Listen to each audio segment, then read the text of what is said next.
Asian markets and the GCC states. They're already paying a very high price. If this goes on for a couple of more weeks, again, according to Goldman Sachs, Qatar's GDP is going to contract 14%. Same thing with Kuwait. UAE is set for -5, Saudi -3. A lot of people tell me that those are conservative estimates, particularly for the UAE and Saudi. So they don't have that much time. The Israelis have the most amount of time. They're totally fine this just continuing and for them to live in bunkers as long as the US is part of the war. The question is who has most or least amount of time between the US and Iran.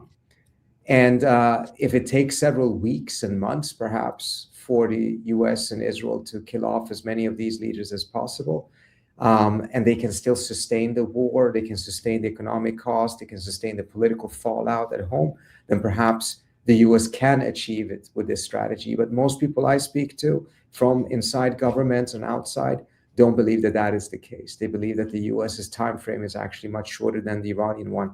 Not because the US is weaker militarily, not because the US cannot take the military losses, but because of the political economic losses will force a new reality onto Trump in a couple of weeks that will have him essentially risk his presidency if he continues on this path.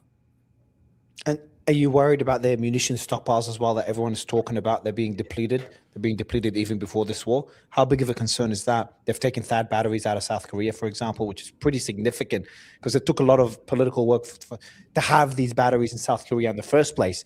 China was pissed off. North Korea was really upset. And after going through all that effort, you just pull them out. It's a pretty significant step.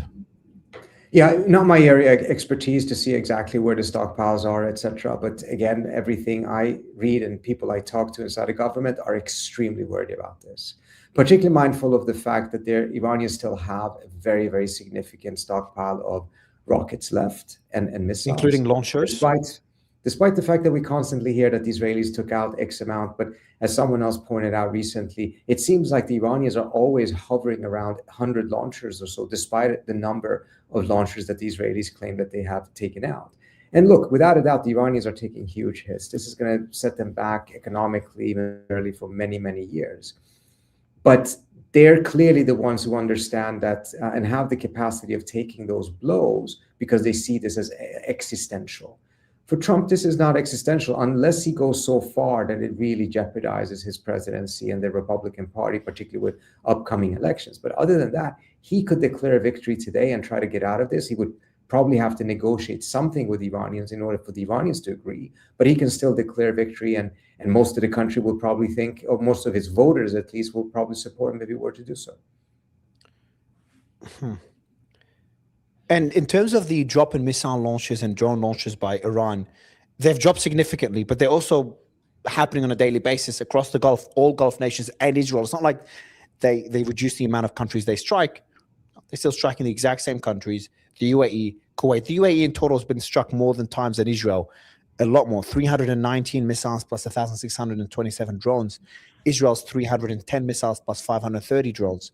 Kuwait is third at 243 missiles and 477 drones. Then Saudi, Bahrain, Qatar, Jordan, Iraq, Syria. So what does that mean about Iran's military capabilities? Because I'm just surprised to see them still be able to achieve this and keep the Strait of Hormuz closed, considering the pummeling, the thousands and thousands of bombs dropped by, or targets hit by Israel and the US. I'm not surprised at all because I didn't buy the story that we were told constantly in mainstream media last summer, which constantly said that the Iranians are taking huge hits and they're being pummeled and they're losing the war, etc. Yet it was Israel that demanded a ceasefire. That's true. You have to keep in mind. So it is Israel that demanded the ceasefire, because I get people that say it was Iran, others say it was Israel. No, there's more reports saying it was Israel. In fact, you can go back and you can take a look at the reporting. And I remember when I first saw that, I was skeptical. I thought that that was something that the Israelis were doing as a psyop. But the reporting first came out that the Israelis were, and it came out of the Israeli media, that they were the ones requesting a ceasefire. Or I think the way they framed that they were open to a ceasefire. So I think, look, we have to keep in mind, there's a massive amount of military censorship in Israel that simply does not allow us to see exactly what is happening there. And you know, you can go to jail if you are actually posting videos, and that's not just in Israel, this is in some of the other countries. So there's a huge dark number here of what actually is going on. But I was never surprised that they would be able to continue to strike for a very long time. This is what they prepared for. They're far better prepared than they were in June. In June, they were completely taken by surprise. Everything they have done since June is to prepare themselves for this moment. Everything Iran has done for the last 30 years is to prepare itself. Its entire defense has been organized around the idea that there would be an invasion coming from the United States from the south. So this is something that they have prepared for extensively. Another thing I think is important to understand is that you're hearing a lot of statistics, probably completely true, about the number of boats that have been sunk and other things by the US and by Israel.